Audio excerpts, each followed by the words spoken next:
me llamo Olivia, y a mis 38 años nunca pensé volver a escuchar ese timbre. Ahí estaba yo, en mi mansión de 15 millones en Atherton, siendo la CEO exitosa de un imperio tecnológico que levanté desde cero, y de pronto me quedé helada. 15 años de ser rechazada por mi propia familia habían dejado cicatrices que ni todo el éxito del mundo podía borrar. Por la cámara de seguridad los vi, todos afuera, con caras entre asombro y desesperación. La misma familia que un día me dio la espalda ahora venía arrastrándose de regreso.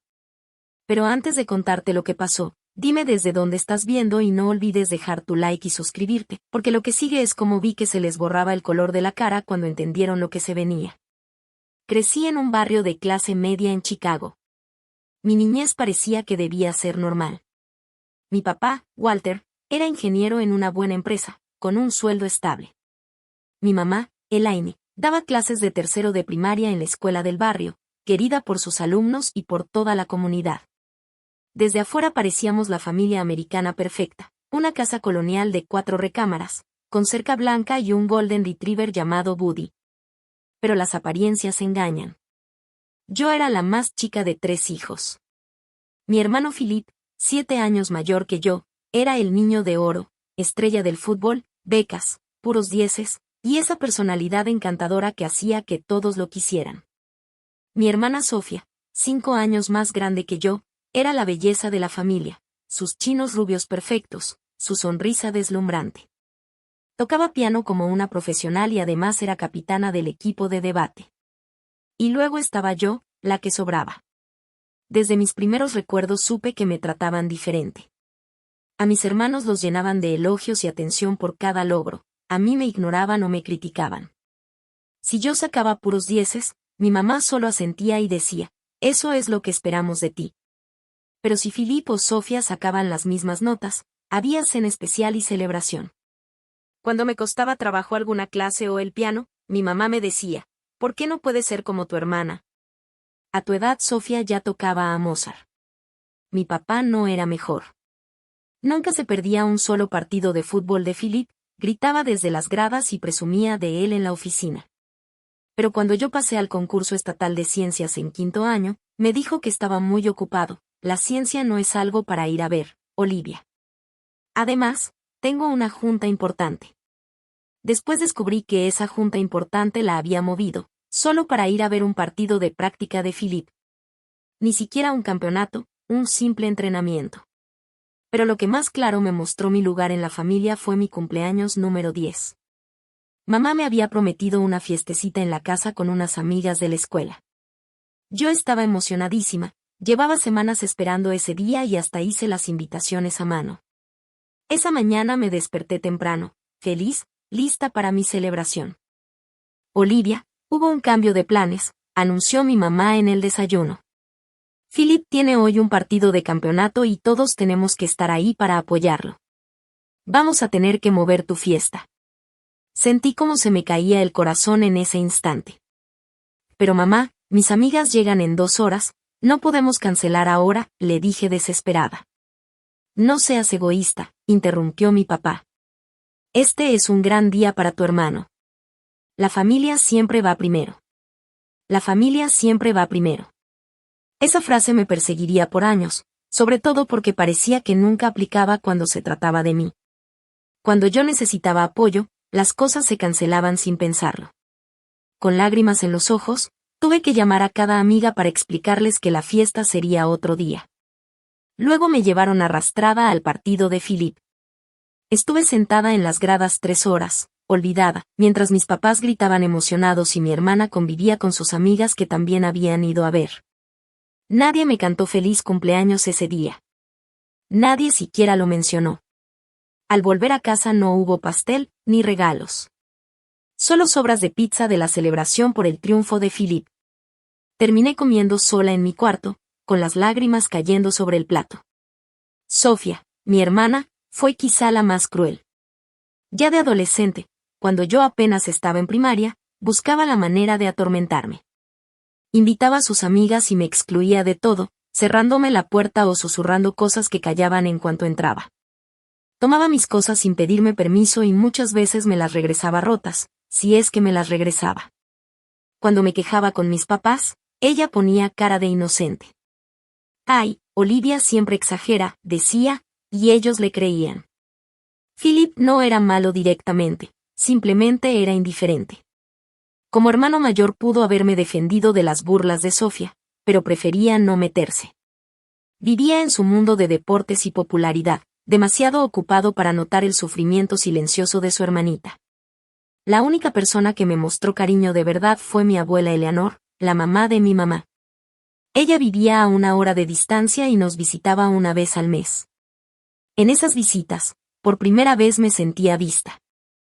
Tienes una chispa especial, Olivia, me decía mientras hacíamos galletas juntas en la cocina. Algún día, el mundo va a ver lo que yo ya veo en ti. Mi abuela Eleanor me traía libros porque se dio cuenta de cuánto me gustaba leer, a diferencia de mis papás, que pensaban que leer tanto era ser antisocial. Ella iba a mis ferias de ciencia y a mis presentaciones en la escuela, siempre sentada en primera fila, sonriendo orgullosa. Con ella no tenía que competir por atención o cariño. Su amor me lo daba sin condiciones. En la escuela me iba muy bien. Mis maestros siempre elogiaban mi inteligencia y mi creatividad. Pero en casa, esos logros se hacían menos. Los libros solo te van a llevar hasta cierto punto en la vida, me decía mi papá cuando le enseñaba mis calificaciones. Si quieres tener éxito, necesitas habilidades sociales como tu hermana. Yo intentaba complacerlos. Me metí al equipo de debate, como Sofía, pero cuando pasé a la etapa regional, mis papás estaban muy ocupados para ir. Probé con el fútbol soccer, esperando que a mi papá le diera la misma emoción que con los deportes de Philip. Cuando logré entrar al equipo, solo comentó que los deportes de niñas no eran tan competitivos como los de niños. Para cuando llegué a la prepa ya me había resignado a ser invisible dentro de mi propia familia. Me concentré en mis estudios, convencida de que la educación sería mi boleto a la libertad. Trabajaba medio tiempo en la biblioteca del barrio y ahorraba cada dólar para la universidad. A escondidas, mandé solicitudes de becas porque quería forjar mi propio camino. Cuando me llegaron las cartas de aceptación de universidades de élite, incluyendo Yale y Stanford, mis papás se sorprendieron. Parecía que nunca se les había ocurrido que yo pudiera lograr algo así. Su reacción fue, en el mejor de los casos, fría. Esas escuelas son muy caras, fue lo primero que dijo mi papá, y además están muy lejos. En su voz noté un tono de alivio con solo imaginar que me fuera. Ese día confirmé lo que siempre había sospechado. Para ellos yo no era una hija querida, solo una obligación. Mi corazón se rompió un poco más, pero también me dio más fuerza para decidir que algún día construiría una vida donde sí se me valorara. Lo que no sabía era que lo peor aún estaba por venir, y que la verdadera cara de mi familia se revelaría de la forma más cruel. El momento decisivo llegó cuando tenía 23 años. Me gradué con honores de Stanford en Ciencias de la Computación, con especialización en ciberseguridad. Conseguí trabajo en una startup tecnológica en San Francisco, mi primer paso hacia la independencia.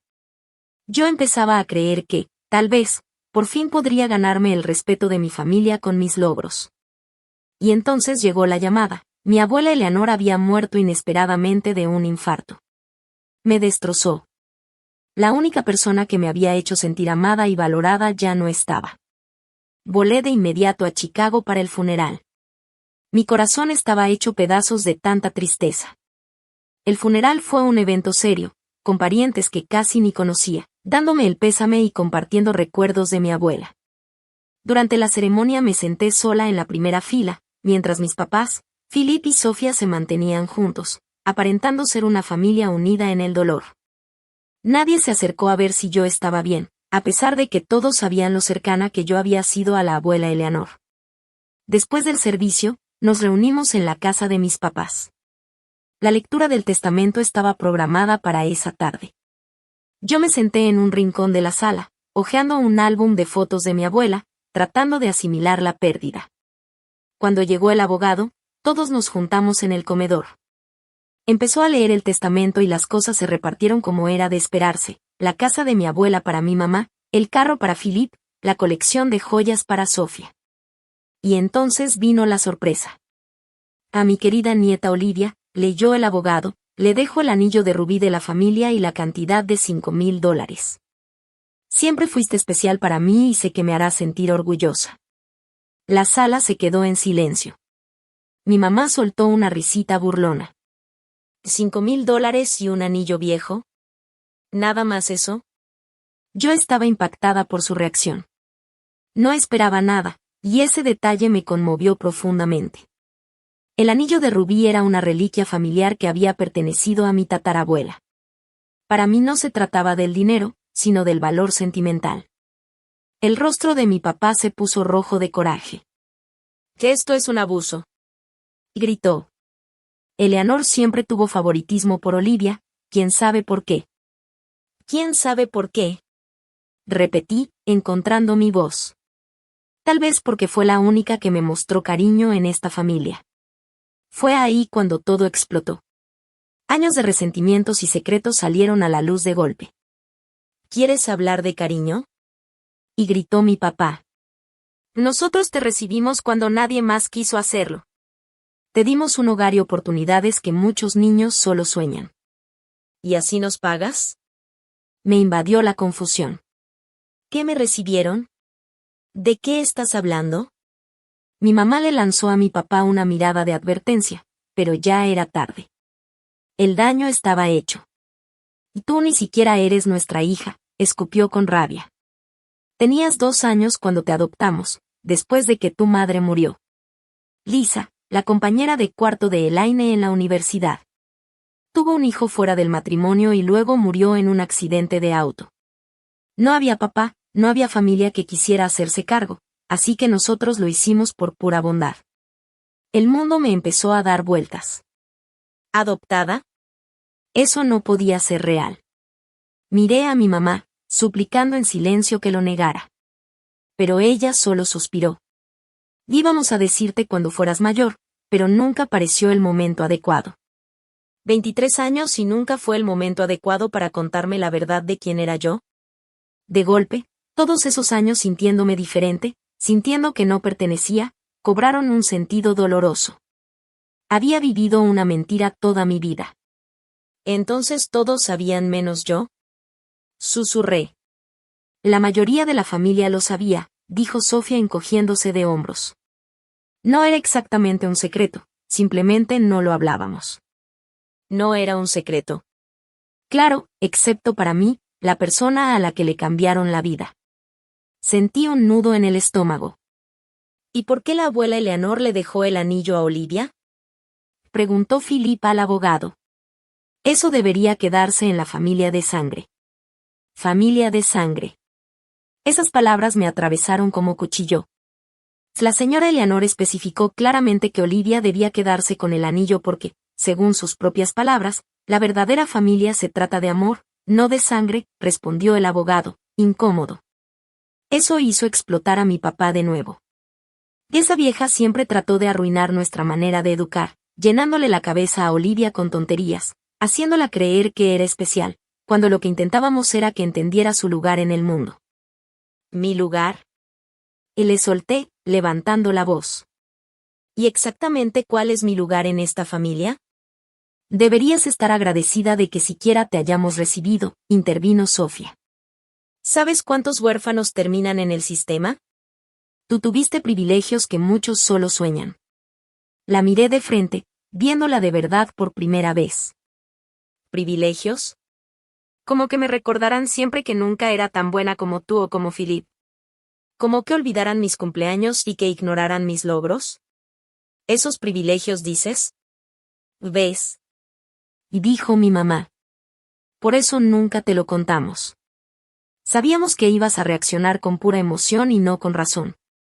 Descubrir que toda mi vida ha sido una mentira me parece más que suficiente motivo para estar emocional, respondí.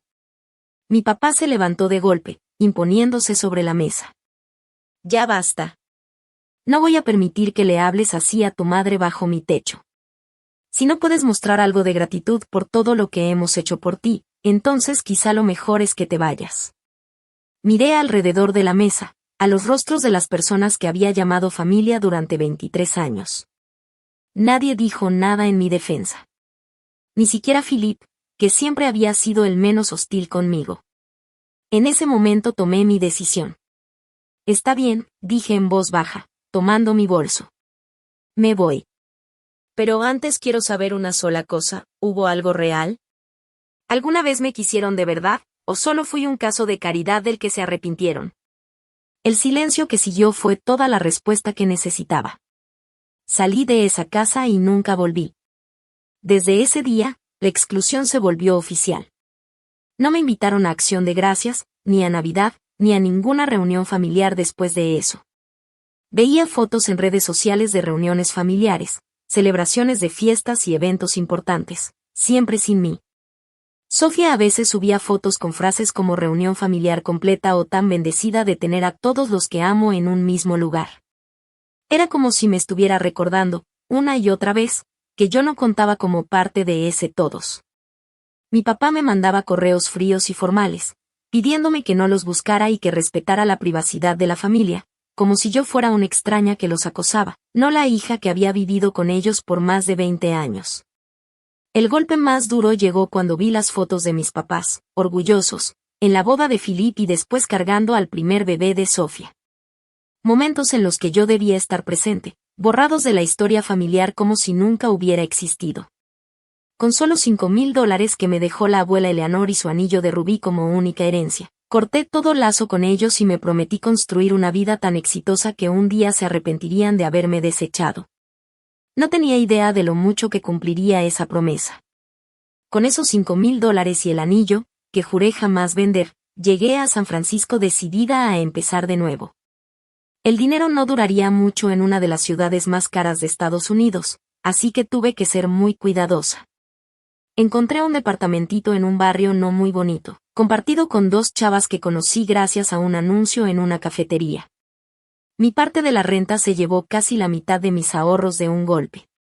Alice era enfermera y trabajaba de noche, y Jordan estudiaba una maestría en literatura. Las dos estaban tan ocupadas en sus cosas que nunca se metieron en mi vida, lo cual me venía perfecto. El depa era chiquitito, apenas cabía mi cama individual y un escritorio. La cocina apenas servía, y las 3 compartíamos un solo baño. Estaba a años luz de la casa cómoda en los suburbios donde crecí, pero era mío, y en eso encontré libertad. Conseguí un trabajo de nivel básico como soporte técnico en una pequeña empresa de software. El sueldo era bajísimo, apenas lo suficiente para cubrir mis gastos, pero era mi primera entrada al mundo de la tecnología. Mis días se iban en contestar llamadas de usuarios frustrados, resolver problemas sencillos y documentar fallas para pasarlas al equipo de desarrollo. El trabajo era monótono y no tenía nada que ver con mi educación o mis talentos, pero yo lo hacía con determinación. Estás sobrecalificada para este puesto, me dijo mi supervisor en la revisión de los 3 meses, pero aprecio mucho tu ética de trabajo. Si sigues así, pronto habrá oportunidades de crecer. Pero yo no quería esperar a que las oportunidades llegaran poco a poco. Cada noche, después de mi turno, regresaba a mi cuartito y me quedaba horas enseñándome a mí misma nuevos lenguajes de programación y protocolos de ciberseguridad. Me inscribí en cursos gratuitos en línea, participé en retos de programación y empecé a hacer pequeños proyectos para mejorar mi portafolio. Dormir se volvió un lujo que casi no podía darme, pero cada hora que invertía era una apuesta a mi futuro. Para ahorrar dinero, vivía a base de sopas instantáneas y sándwiches de crema de cacahuate. Yo misma me cortaba el cabello, compraba ropa en bazares de segunda y caminaba kilómetros para no gastar en transporte público cuando el clima lo permitía. Cada dólar que guardaba era un dólar más que me mantenía independiente de la familia que me había rechazado. 6 meses después de ese autoexilio, fui a un taller gratuito en la biblioteca pública.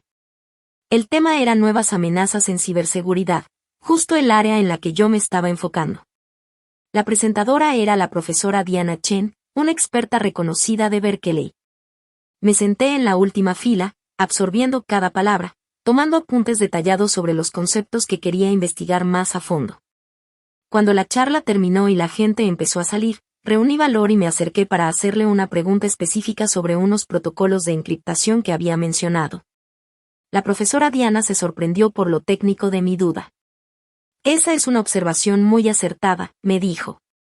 La mayoría de la gente no habría notado ese detalle. ¿Ya trabajas en el área? Le conté mi experiencia y mi situación actual, cuidando de no mencionar nada personal sobre mi familia. Algo en sus ojos amables y la forma en que me escuchaba me hizo sentir vista, como no me pasaba desde que vivía mi abuela Eleanor. «Tienes una muy buena mente para esto», me dijo al final. «Voy a organizar un hackathon el próximo mes en Berkeley. Deberías venir». Ese hackathon cambió por completo mi camino. Trabajando con un equipo de desconocidos, ayudé a encontrar una vulnerabilidad importante en una aplicación financiera muy popular. Nuestra solución ganó el tercer lugar, lo más importante, llamó la atención de varios profesionales de la industria. La profesora Diana se convirtió en mi mentora no oficial. Me invitaba a más eventos y me recomendaba recursos para seguir aprendiendo. «Tienes una visión única sobre la seguridad», me dijo una vez después de escuchar mis ideas. «Ves fallas que otros no detectan porque piensas diferente». Bajo su guía, empecé a desarrollar un concepto nuevo para la protección de datos, basado en patrones de comportamiento en lugar de las típicas contraseñas. La idea tenía potencial, pero convertirla en un producto real requería recursos que yo no tenía. «Deberías buscar inversionistas», me sugirió la profesora Diana. «Esto podría revolucionar la seguridad de los datos personales». El mundo del capital de riesgo y de las inversiones para startups era algo totalmente desconocido para mí. Pasé semanas investigando, armando un plan de negocios y practicando mi presentación. La profesora Diana me presentó con algunos de sus contactos, pero las respuestas fueron, en el mejor de los casos, frías. «El concepto es interesante, pero no tienes historial. Regresa cuando tengas un prototipo funcionando. Nosotros solemos invertir en fundadores con más experiencia». Así, el rechazo tras rechazo se fue acumulando. 27 inversionistas me dijeron que no, y cada negativa me recordaba los rechazos de mi propia familia. Pero esta vez no acepté la idea de que no era suficiente. Para mantenerme mientras perseguía mi sueño, tomé un segundo trabajo como bartender en un bar muy popular entre la gente de tecnología. Era irónico estar sirviendo tragos a los mismos emprendedores exitosos a los que yo quería unirme. Las jornadas eran pesadas, turnos nocturnos tras un día completo en el trabajo de soporte técnico. Pero además de dinero extra, ese lugar me dio algo inesperado, oportunidades de hacer contactos. Una noche, un cliente llamado Travis me dejó una muy buena propina después de que platicamos un poco sobre el futuro de la privacidad digital. Regresó la semana siguiente y me hizo más preguntas sobre mi experiencia e ideas. Después de varias conversaciones, me confesó que era inversionista ángel especializado en startups de ciberseguridad. «Te he estado probando», me dijo. «Quería saber si de verdad sabes de lo que hablas o si eres como muchos, puro discurso y nada de fondo. Pero eres real. Enséñame tu plan de negocios». 2 semanas después, recibí una inversión de $200,000 para desarrollar un prototipo de mi sistema de seguridad. No era la gran cantidad que suelen recibir las startups establecidas, pero era suficiente para renunciar al soporte técnico y enfocarme en construir mi producto. Aún así, me quedé con el trabajo de bartender los fines de semana, tanto por el dinero extra como para mantener los pies en la tierra. El desarrollo fue durísimo. Renté una pequeña oficina y trabajaba entre 16 y 18 horas diarias, los 7 días de la semana. Salieron retos técnicos que no había previsto y que me obligaron a aprender nuevas habilidades sobre la marcha. Hubo momentos de duda, cuando el código no corría o un protocolo de seguridad fallaba en las pruebas. En esos instantes oscuros, tomaba el anillo de rubí de mi abuela Eleanor y recordaba sus palabras: «Tienes una chispa especial, Olivia». La soledad era quizá lo más difícil. Tenía conocidos como la profesora Diana y mis roomies, pero no amigos cercanos, nadie con quien celebrar las pequeñas victorias ni alguien que me consolara en los tropiezos. Después de la traición de mi familia, había levantado muros a mi alrededor, con miedo de dejar que alguien se acercara lo suficiente para volver a lastimarme. Hubo noches en las que lloré hasta dormir, agotada y abrumada. Noches en las que me preguntaba si todo esto no era una locura, si solo estaba tratando de demostrar mi valor a personas que ya habían dejado claro que no les importaba. Pero cada mañana me levantaba y regresaba al código, impulsada por una determinación que se hacía más fuerte con cada obstáculo superado. Después de 8 meses de desarrollo ya tenía un prototipo funcionando. No era perfecto, tenía sus detalles, pero mostraba la parte más importante de mi idea de seguridad. Travis organizó una demostración con un grupo de inversionistas más establecidos y, esta vez, sí quedaron impresionados. Este enfoque de autenticación por comportamiento es realmente innovador, comentó uno de ellos. Con un buen refinamiento, esto podría cambiar el juego en la seguridad de los consumidores. Esa demostración me aseguró una nueva ronda de financiamiento, suficiente para contratar a 3 empleados y mudarme a una oficina de verdad. Así nació oficialmente Secure Now, y con eso, el primer paso hacia construir el imperio que algún día haría que mi familia lamentara haberme rechazado. El lanzamiento del primer producto comercial de Secure Now superó hasta mis expectativas más optimistas. Nuestro sistema de autenticación por comportamiento llamó la atención de varias publicaciones importantes de tecnología. TechCrunch lo calificó como un enfoque revolucionario para la seguridad de datos personales en un mundo digital cada vez más vulnerable.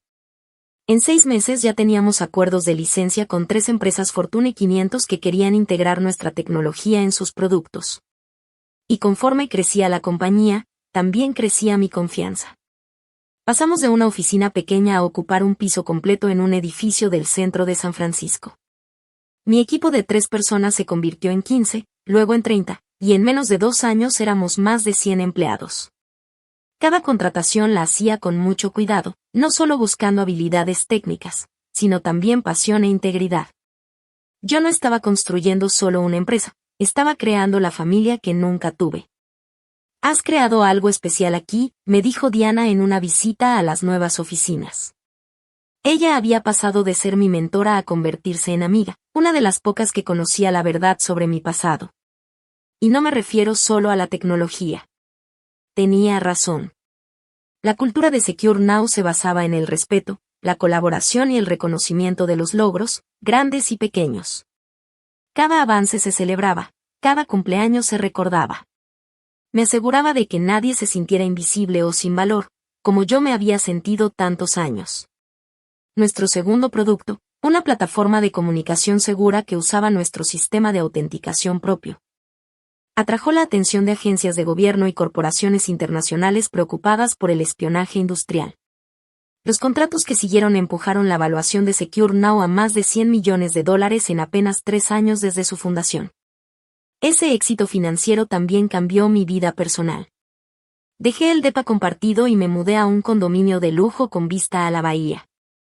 Cambié la ropa de segunda mano por marcas de diseñador, no por vanidad, sino porque entendí que en el mundo de los negocios la apariencia importa.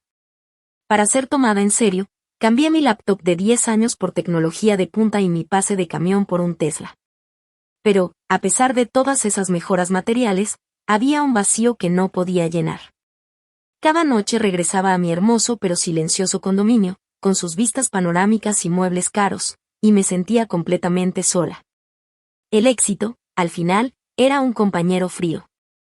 En el 5º aniversario de Secure Now, logramos el contrato más grande hasta ese momento, $200 millones para renovar la infraestructura de seguridad de un consorcio de bancos internacionales.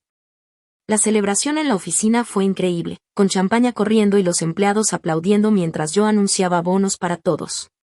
Pero cuando terminó la fiesta y cada quien se fue a su casa con su familia, yo regresé sola a mi condominio. Abrí una botella de vino y me senté en el balcón. Mientras tomaba, caí en la tentación de abrir mis redes sociales, algo que casi ya no hacía, pero en momentos de debilidad me ganaba la costumbre. Ahí vi una publicación nueva de Sofía, otra reunión familiar en la casa del lago de mis papás. Tradición anual de los Sullivan. Tan bendecidos de tener a toda la familia reunida. La foto iba acompañada de esa frase, excepto a mí, claro.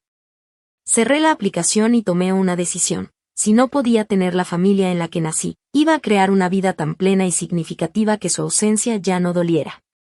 Al día siguiente empecé a buscar una casa permanente, un lugar que pudiera convertirse en mi santuario. Después de semanas de búsqueda encontré una enorme propiedad en Atherton, el vecindario más exclusivo del área de Silicon Valley. La finca, de $15 millones, tenía una casa principal con 7 recámaras, una casa de huéspedes, alberca y jardines en 3 acres de terreno. ¿Estás segura de esta compra?, me preguntó mi asesor financiero. Es una inversión muy grande para una sola persona. Estoy segura, respondí. Esto no es solo una casa. Es una declaración. Pasé los siguientes 6 meses renovando la propiedad exactamente a mi gusto. El comedor formal lo convertí en una oficina moderna con lo último en tecnología. Un ala de la casa la transformé en una biblioteca con miles de libros, cumpliendo mi sueño de niña de tener mi propia biblioteca, como la de La Bella y la Bestia, mi cuento favorito cuando crecía.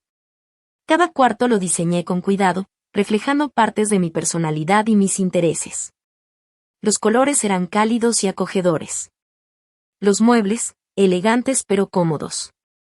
Nada que ver con el estilo frío y minimalista de mi condominio en San Francisco. Esta casa era para vivirla, para crear recuerdos. La joya de la propiedad era el jardín. Contraté a un reconocido arquitecto paisajista para diseñar un jardín inglés con senderos, bancas escondidas y flores durante todo el año. Era justo el tipo de jardín que a la abuela Eleanor le hubiera encantado. En un rincón tranquilo, rodeado de sus flores favoritas, coloqué una banca con su nombre como pequeño memorial. Mientras Secure Now seguía creciendo, con más de 500 empleados y oficinas en 5 países, yo empecé a poner atención en mi desarrollo personal. Me uní a consejos de organizaciones benéficas, sobre todo aquellas que apoyaban a niños en casas hogar y huérfanos. Creé un fondo de becas para estudiantes de computación que venían de familias con pocos recursos. También empecé a dar mentoría a mujeres jóvenes que entraban al mundo de la tecnología, decidida a ayudarlas a evitar algunos de los obstáculos que yo tuve que enfrentar. Con esas actividades poco a poco fui formando un círculo de amigos que no sabían nada de mi pasado y me aceptaban tal cual soy ahora. Estaba Travis, mi primer inversionista, que con el tiempo se volvió un consejero de confianza y mi compañero de vela los fines de semana. Diana, claro, seguía siendo parte constante de mi vida. Ahora venía con su esposo y sus hijos a cenar seguido en mi casa. Jordan, mi ex-roomie, terminó su doctorado y ahora daba clases de literatura en Stanford. Con ella me juntaba cada mes para tomar café y platicar de libros. También estaba mi equipo directivo, Leila, mi brillante directora de tecnología, Marcus, el director financiero, que con su buen manejo ayudó a que la empresa creciera muchísimo, y Derek, el director de operaciones, con una habilidad impresionante para que todo funcionara como debía. Al principio eran solo empleados, pero con los años se volvieron algo más, personas en las que confiaba y que respetaba de verdad. Esa familia elegida me ayudaba a llenar un poco el vacío, pero aún había momentos en los que el pasado regresaba. Algunas noches me sorprendía hojeando un viejo álbum de fotos que guardaba desde mi infancia, una de las pocas cosas que llevé conmigo cuando me fui de la casa de mis papás. Las sonrisas en esas fotos parecían de desconocidos. Gente que yo creí que me quería, pero que me demostraron lo contrario. 10 años después de fundar Secure Now, llevé la empresa a la bolsa. La oferta pública fue un éxito total y de un día para otro me convertí en billonaria, al menos en papel. Mi cara salió en portadas de revistas de negocios con titulares como La Reina de la Seguridad, como Olivia Sullivan construyó un imperio tecnológico desde cero. Si mi familia biológica vio esas revistas, nunca se comunicaron. Su silencio era un alivio, pero también una herida que nunca cerraba. En el aniversario número 15 del día en que fui expulsada de mi familia, organicé una gala benéfica en mi mansión en Atherton. El evento recaudó más de $10 millones para organizaciones que apoyaban a niños en casas hogar, una causa que ya sentía como mía. Mientras daba mi discurso frente a empresarios, políticos y celebridades de Silicon Valley que habían pagado miles de dólares por estar ahí, no pude evitar pensar en el camino que me había traído hasta ese momento. De ser una joven confundida y herida con solo $5,000 y un anillo de rubí, pasé a convertirme en una de las mujeres más influyentes de la tecnología. La mansión, el respeto de mis colegas, el impacto de mis obras benéficas, todo era testimonio de lo que había logrado, a pesar, o quizá gracias, a haber sido rechazada por quienes más debieron quererme. Y aún así, dentro de todo mi éxito, quedaba una parte de mi herida, preguntándose por qué nunca había sido suficiente para ellos. Esa parte estaba por recibir una respuesta inesperada. Porque justo al día siguiente, mi sistema de seguridad me avisó que había visitantes en la entrada. Era un domingo en la mañana, tranquilo, De esos que tanto disfrutaba después de semanas llenas de juntas y viajes de trabajo. Estaba disfrutando una taza de café en mi terraza, todavía en mi pijama de seda, mirando cómo los colibríes revoloteaban alrededor de los bebederos que había puesto por todo el jardín. La tranquilidad se rompió con el sonido del sistema de seguridad, avisando que había visitantes en la entrada. Molesta por la interrupción, tomé mi tableta para revisar la cámara. Lo que vi hizo que la taza se me resbalara de las manos y se rompiera contra el piso de piedra.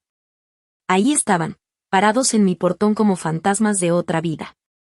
Mi papá, Walter, ya en sus 70s, su cabello que antes era oscuro ahora totalmente canoso, su figura alta pero encorvada por la edad. Mi mamá, Elaine, junto a él, con más arrugas de las que recordaba, pero todavía usando el mismo collar de perlas que llevaba desde que tengo memoria. Un poco detrás estaba Philip, más robusto, con aquel físico atlético de antes ya suavizado por la edad.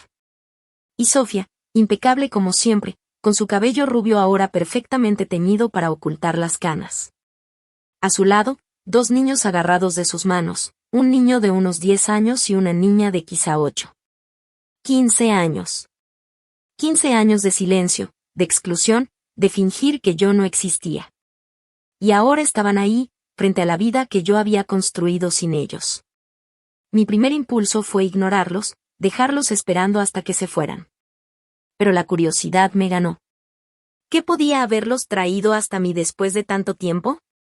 ¿Qué querían de mí ahora? Con las manos temblando, apreté el botón del interfono. ¿Puedo ayudarles? Y pregunté, tratando de sonar neutral. Olivia, somos mamá y papá, respondió la voz de mi madre, entrecortada por el altavoz. Y también Philip y Sofía. Queríamos hablar contigo. ¿Hablar conmigo después de 15 años de silencio? Yo debí decir que no. Debí pedirles que se fueran y no volvieran nunca. Pero en lo más profundo de mí, esa niña que siempre quiso la aprobación de su familia, me hizo presionar el botón para abrir la reja. Corrí a mi cuarto para cambiarme. Me puse unos jeans y una blusa sencilla, pasé un cepillo rápido por mi cabello. No quería que pareciera que había hecho un esfuerzo especial para ellos, pero tampoco quería dar la impresión de que su visita me había tomado por sorpresa. Cuando sonó el timbre de la puerta ya me había tranquilizado por fuera, aunque por dentro estaba hecha un torbellino. Abrí la puerta con lo que esperaba fuera una expresión de interés leve, no la confusión que me dominaba. Los 5 estaban en mi puerta, mirando la fachada de mi casa con un asombro que trataban de disimular. Olivia, dijo mi mamá, dando un paso al frente con los brazos extendidos como si quisiera abrazarme. Te ves maravillosa. Yo me hice un poco hacia atrás, evitando el abrazo. Gracias, respondí con frialdad. Esto sí que no lo esperaba. Hemos estado buscando el momento correcto para acercarnos, dijo mi papá, con una voz más suave de lo que recordaba. Cuando vimos el artículo sobre tu gala benéfica en el Wall Street Journal, pensamos que quizá ya era hora de reconectar. El Wall Street Journal. Por supuesto. No habían venido porque me extrañaran ni porque se arrepintieran de lo que hicieron. Habían venido porque vieron pruebas de mi dinero y de mi éxito en una revista nacional. Pasen, por favor, dije, en modo automático de hospitalidad. Aunque por dentro todavía procesaba lo que significaba, los guié por el vestíbulo con sus pisos de mármol y la escalera elegante hacia la sala principal, donde los ventanales daban vista al jardín y a la alberca. «Oh, vaya casa», dijo Philip, silbando bajito al ver los muebles a la medida y las pinturas originales en las paredes. «Gracias», contesté simplemente, señalándoles los sillones de piel italiana para que se sentaran. «¿Quieren tomar algo? Café, agua». «Un café estaría bien», dijo mi mamá, sentándose apenas en la orilla del sillón, como si le diera miedo acomodarse del todo en mi casa. Aproveché la excusa de preparar el café para escapar a la cocina. Me recargué en la barra, respirando hondo para calmarme. Durante años había imaginado este momento, había soñado con lo que diría si algún día volvían a aparecer en mi vida. Pero ahora que era real, me sentía sin preparación, vulnerable de una forma que no había sentido en mucho tiempo. Regresé con una charola y mi porcelana más fina. Un detalle de vanidad que no pude resistir. Los niños de Sofía exploraban la sala mientras los adultos guardaban un silencio incómodo. «Estos son mis hijos», dijo Sofía cuando puse la charola en la mesa. «Jack y Emma». Asentí hacia los niños, que me miraban con curiosidad. «Hola», les dije, sin saber bien cómo comportarme con estos sobrinos que nunca había conocido. ¿Les había contado Sofía de mí? ¿Sabían que tenían una tía borrada de las fotos y de las conversaciones familiares? «Son muy bonitos», comenté, porque era lo que se esperaba decir. «Te hemos extrañado, Olivia», dijo mi mamá, con lágrimas asomando en los ojos. La actuación casi parecía creíble. «Todos estos años hemos pensado en ti». «¿De veras?», pregunté, con la voz firme, aunque la rabia hervía por dentro. Qué curioso, porque en 15 años no he recibido ni una tarjeta de cumpleaños ni un saludo de Navidad. No sabíamos cómo acercarnos, intervino mi papá. Después de cómo terminaron las cosas, no sabíamos si tú querías saber de nosotros. Pudieron intentarlo, respondí con frialdad. Mi correo no ha cambiado. Y mi empresa no es precisamente difícil de encontrar. Hemos seguido tu carrera, metió Philip. Hemos leído sobre tus logros. Todos estamos muy orgullosos de ti. ¿Orgullosos?, repetí la palabra, probándola con amargura en la boca. ¿Ahora están orgullosos?, dije con frialdad. No cuando me gradué con honores. No cuando empecé mi empresa. No cuando necesitaba apoyo y ánimo. Solo ahora, que tengo una mansión y una compañía valuada en miles de millones. Ahora sí están orgullosos. Un silencio incómodo cayó en la sala. Los niños sintieron la tensión y se acercaron a su mamá, que los rodeó con los brazos para protegerlos. Olivia, dijo mi papá después de carraspear. No venimos solo para reconectar, aunque eso es lo que queremos. También venimos porque, bueno, necesitamos tu ayuda. Ahí estaba. La verdadera razón por la que aparecieron en mi vida de repente. ¿Qué clase de ayuda?, pregunté, aunque ya sabía la respuesta. Ayuda económica, admitió mi papá, bajando la mirada con un poco de vergüenza. Mi empresa quebró el año pasado. La crisis nos pegó duro. Y a mi edad es casi imposible encontrar trabajo. Yo perdí mi empleo en tecnología hace 6 meses, añadió Philip. Estoy haciendo trabajos independientes, pero no es estable. Además estoy en pleno divorcio. Y Harold me dejó por su secretaria, dijo Sofía, bajando la voz para que sus hijos no escucharan. Ya sabes, la historia clásica. Aún no se cierra el acuerdo y los honorarios de mi abogada son altísimos. Los miré uno por uno. Estas personas que me habían dado la espalda cuando no tenía nada, y que ahora volvían porque lo tenía todo. La desfachatez era increíble. Pensábamos, continuó mi papá, creyendo que mi silencio era señal de que lo consideraba, que quizá podrías ayudarnos a reiniciar el negocio familiar. Un préstamo de unos 2 millones nos permitiría establecerlo de nuevo y crear algo en lo que toda la familia pudiera participar. ¿Toda la familia?, repetí. Sí, respondió mi mamá con entusiasmo. Tú también podrías ser parte, claro. Aunque imaginamos que estás ocupada con tu propia empresa, podrías ser socia silenciosa, y ayudarías a asegurar el futuro de tus sobrinos. Señaló a los niños, un movimiento calculado para tocar mis emociones, emociones que ya no estaba segura de tener hacia ellos. Te pagaríamos, por supuesto, añadió mi papá. Con intereses. Y quizá podrías considerar asignar algunas acciones de tu compañía al fideicomiso familiar.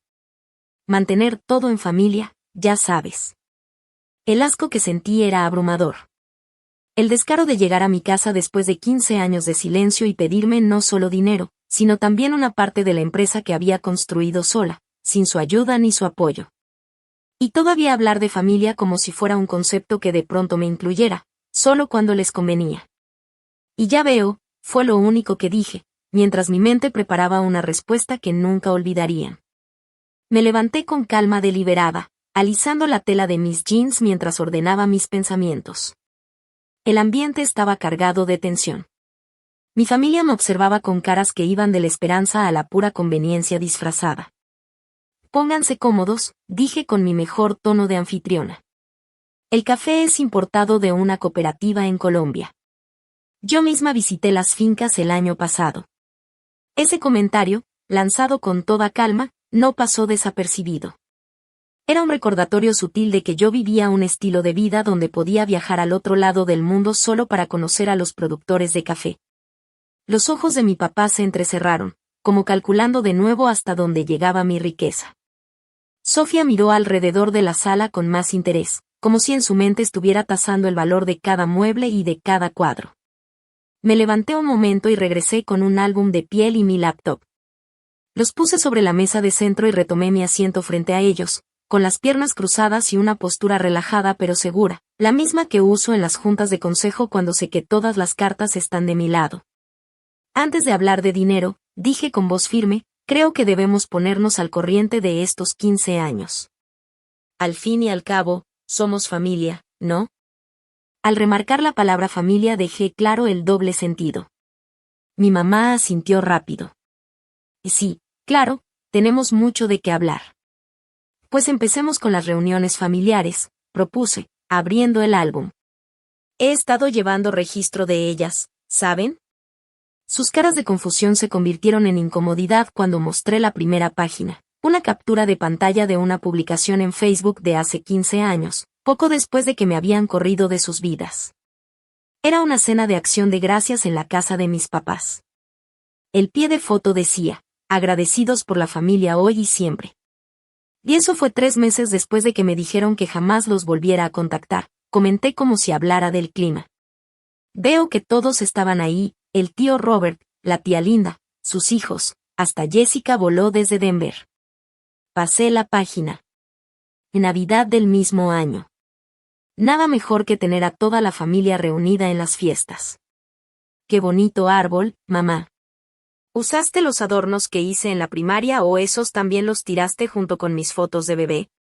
Página tras página, les mostré la vida que habían vivido sin mí, cumpleaños, graduaciones, bodas, los baby showers de los hijos de Sofía, las fiestas de aniversario de mis papás. Todo documentado en redes con frases como toda la familia reunida y todos los que amamos en un solo lugar. ¿Por qué guardaste todo esto?, preguntó Sofía, con la voz tensa. Conoce a tu enemigo, respondí con una leve sonrisa. Principio básico de seguridad. Eso me lo enseñaste tú, papá. Probablemente la lección más valiosa que me diste, siempre saber con quién estás tratando. Cerré el álbum y abrí la laptop. Ahora pasemos a la historia más reciente. Giré la pantalla hacia ellos. Era un correo de mi papá de hace 12 años. Lo leí en voz alta, sin temblar.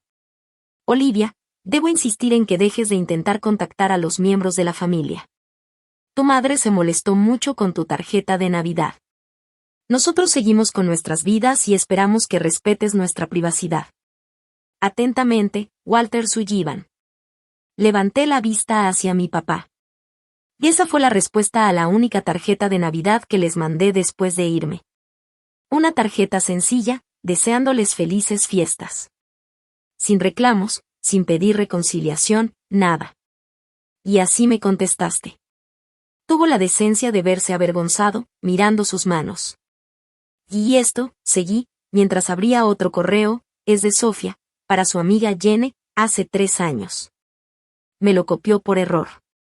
Leí, vi otro artículo sobre mi hermana la genio de la tecnología. Mamá no dejó de hablar de eso todo el día. Como si ser rica borrara lo rara que fue creciendo. Hay gente que de pura suerte tiene todo, aunque sea socialmente inepta.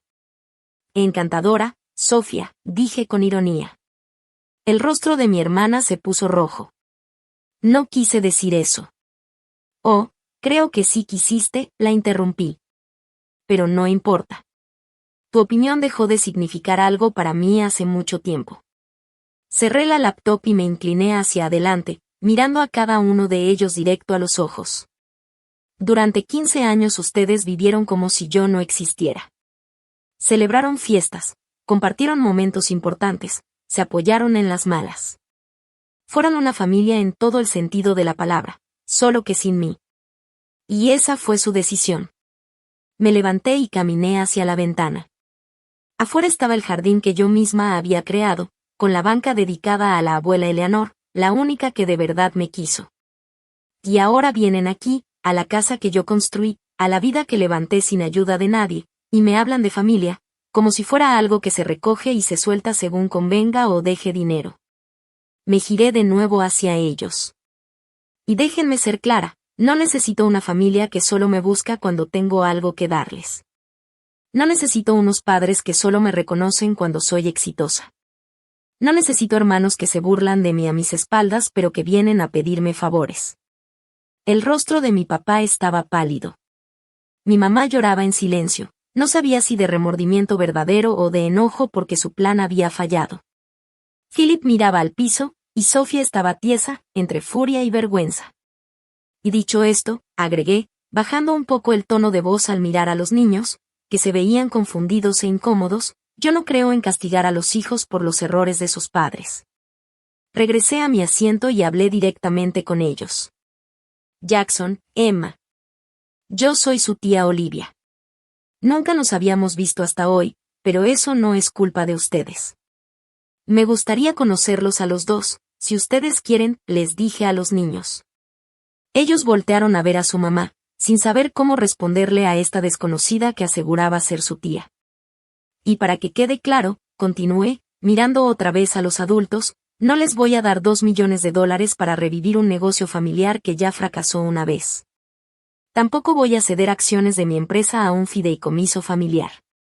Lo que sí voy a hacer es crear fondos de educación para Jackson y Emma, para que tengan la oportunidad de estudiar en la universidad que ellos elijan cuando llegue el momento.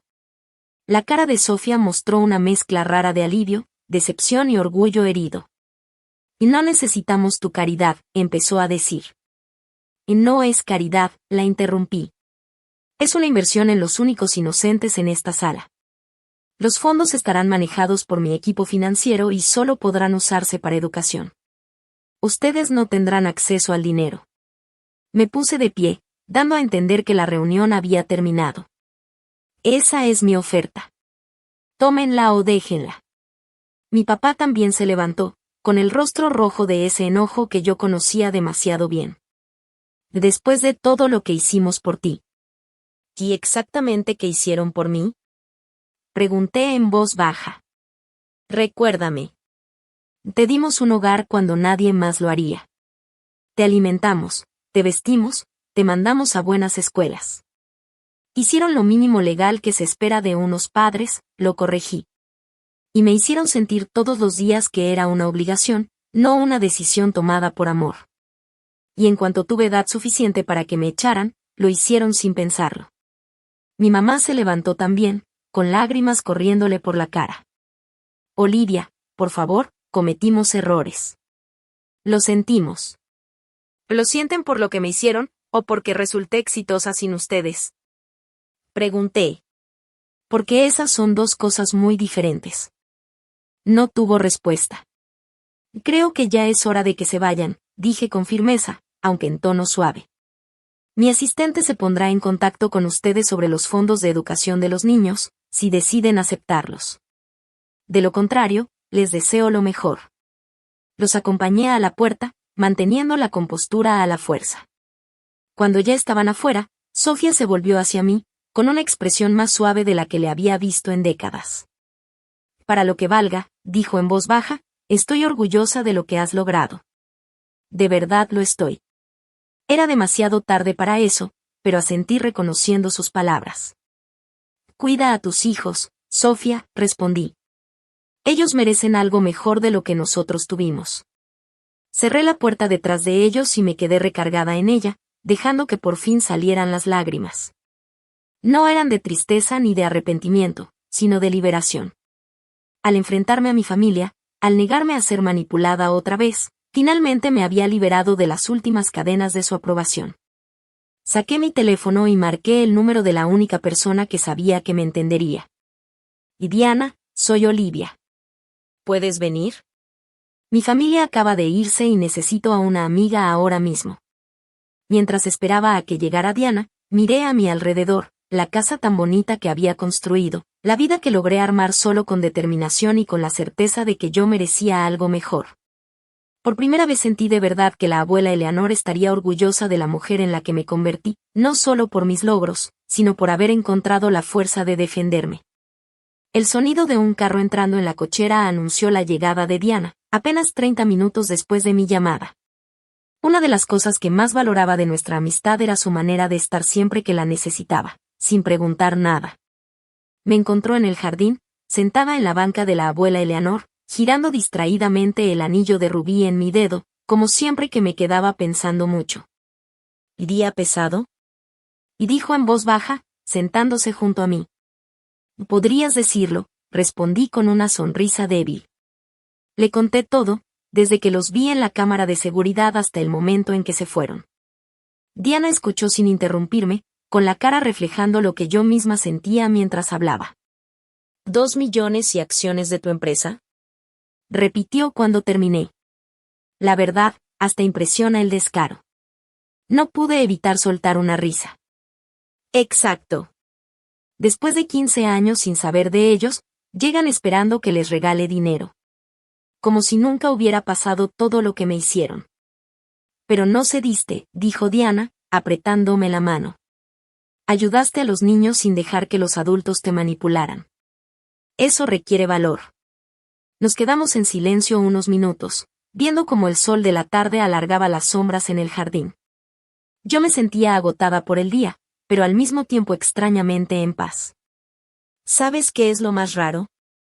Dije al fin. Durante años imaginé este momento, el de que me vieran triunfar y se arrepintieran de cómo me trataron. Pero ahora que pasó, se siente vacío. Su arrepentimiento, si es que lo tienen, no cambia nada. Diana asintió con calma. Porque ya entendiste que su aprobación nunca fue el premio que pensabas. Sus palabras me dieron de lleno, como una verdad que había tardado mucho en aceptar. Exacto, dije. Pasé gran parte de mi vida tratando de ganarme un amor que debió darse sin condiciones. Hasta al construir esta empresa, esta fortuna, una parte de mí seguía siendo esa niña que quería demostrar que merecía ser querida. ¿Y ahora? Me animó Diana. Ahora sé que ese nunca fue el problema. Su incapacidad de amarme fue su falla, no la mía. Ningún éxito mío podía reparar lo que estaba roto en ellos. En los días que siguieron, pasé por muchas emociones, desde el enojo que todavía quedaba hasta una tristeza inesperada por los lazos familiares que en realidad nunca tuve. Pero debajo de todo eso, sentía cada vez más fuerte una cosa, libertad. La última esperanza que me quedaba de que algún día reconocieran el daño que hicieron, de que pudiéramos ser una familia de verdad, se apagó por completo. Esa fantasía me había detenido más de lo que yo misma me daba cuenta. Una semana después de su visita tomé una decisión que no solo cambiaría el rumbo de mi vida, sino posiblemente la de muchas otras personas. Creé la Fundación Eleanor Grace, en honor a mi abuela, dedicada a apoyar a niños en el sistema de acogida, sobre todo a aquellos que habían sido adoptados y luego rechazados o maltratados por sus familias adoptivas. La fundación daría no solo ayuda económica para estudios y necesidades básicas, sino también apoyo psicológico, programas de mentoría y defensa legal. Puse un fondo inicial de $50 millones y me comprometí a supervisar personalmente su funcionamiento junto con mis responsabilidades en Secure Now. En la etapa de planeación me reencontré con Jordan, mi excompañera de cuarto, que ahora daba clases de literatura en Stanford. Platicando con un café en la mano, le conté mi visión para la fundación y lo personal que era para mí. Y nunca lo supe, me dijo, conmovida. Todos esos años que vivimos juntas y yo no tenía idea de lo que habías pasado. Y era buena para esconderlo, admití. No quería que nadie me tuviera lástima. Y no es lástima dejar que la gente te quiera, Olivia, respondió con suavidad. Es conexión humana, y creo que te la has negado demasiado tiempo. Sus palabras me hicieron pensar mucho. Yo había construido muros para protegerme de más rechazos, pero esos mismos muros me habían cerrado las puertas a las conexiones reales que tanto deseaba. Mi éxito, mi dinero, incluso mi trabajo de ayuda, nada de eso podía reemplazar las relaciones humanas auténticas. Cumpliendo lo prometido, Abrí fondos educativos para Jackson y Emma Sofía los aceptó con un correo frío de agradecimiento.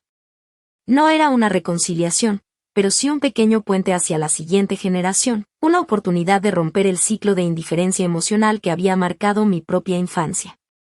3 meses después de la visita de mi familia, me uní a un grupo de apoyo para adultos que habían vivido el distanciamiento familiar.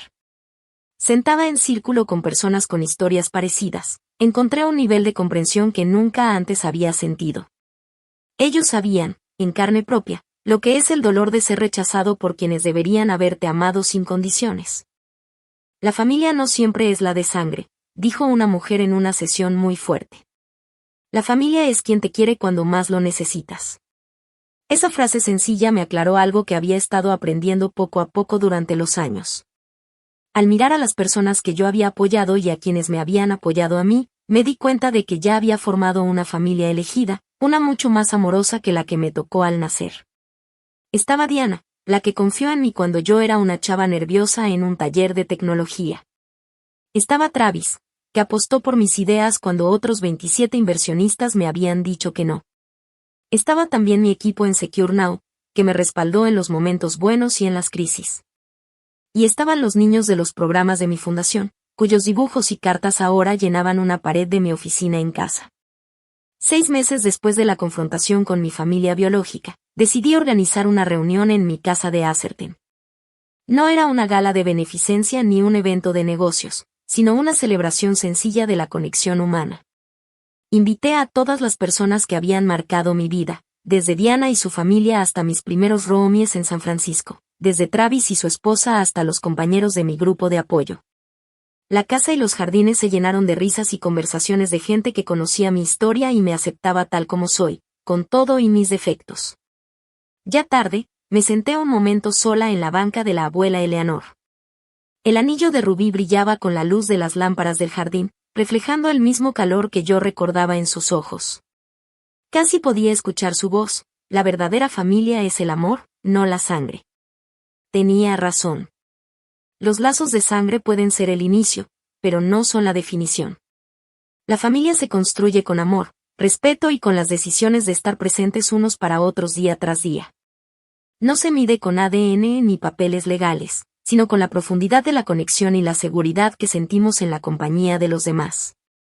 Mi camino, de niña rechazada a mujer de negocios exitosa, había estado marcado, en parte, por la necesidad de demostrar mi valor a quienes me habían desechado. Pero la verdadera transformación llegó cuando entendí que mi valor nunca estuvo en duda, lo único que faltó fue su capacidad de verlo. La familia que alguna vez me definió por mi ausencia ya no tenía poder sobre mi felicidad. En su lugar tenía una comunidad de familia elegida, gente que había ganado su lugar en mi vida con hechos, no con lazos de sangre.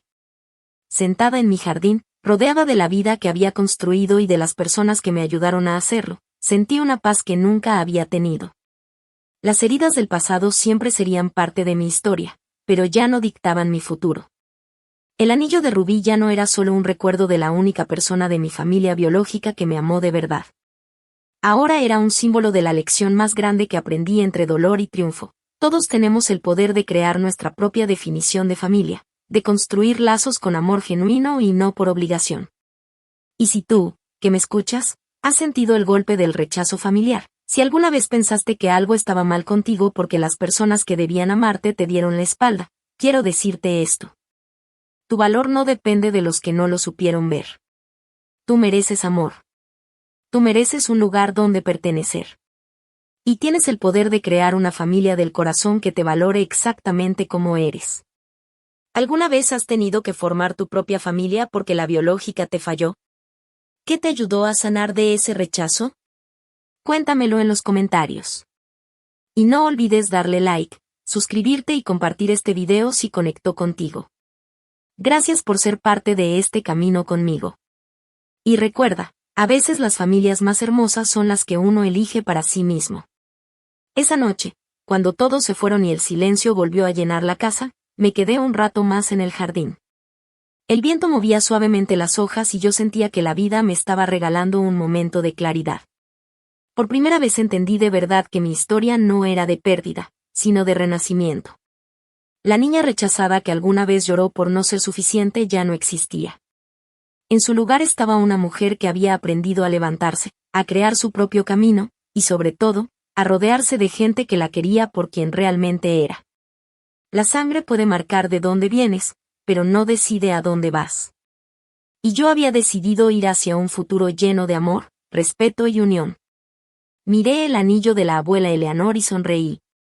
No era solo una joya, era un recordatorio de que siempre había alguien que creyó en mí, aun cuando el resto de mi familia me había cerrado la puerta. Ese anillo me enseñó que el amor verdadero no se apaga con el tiempo ni con la distancia, al contrario, se multiplica cuando lo compartes con quienes de verdad lo merecen. Y ahí, con el corazón ligero, entendí algo más, ya no necesitaba demostrarle nada a nadie. Ni a mi familia biológica, ni a los que me rechazaron, ni siquiera a mí misma. Todo lo que buscaba lo tenía frente a mí, amistades sinceras, un hogar lleno de risas, un propósito que daba sentido a mis días. Ese era mi verdadero triunfo. Decidí entonces que mi historia no terminaría con el dolor del pasado, sino con la esperanza del futuro. Seguiría apoyando a más jóvenes, a más niños, a más personas que alguna vez se sintieron fuera de lugar como yo. Porque la lección más grande que aprendí es que la familia no se encuentra, se construye. Y así, con el alma en paz, cerré los ojos y me prometí a mí misma vivir cada día recordando esto, que mi valor no depende de quien me acepte o me rechace, sino de cómo yo decida amar y dejarme amar. Ese fue el verdadero final de mi búsqueda, y el verdadero comienzo de mi vida.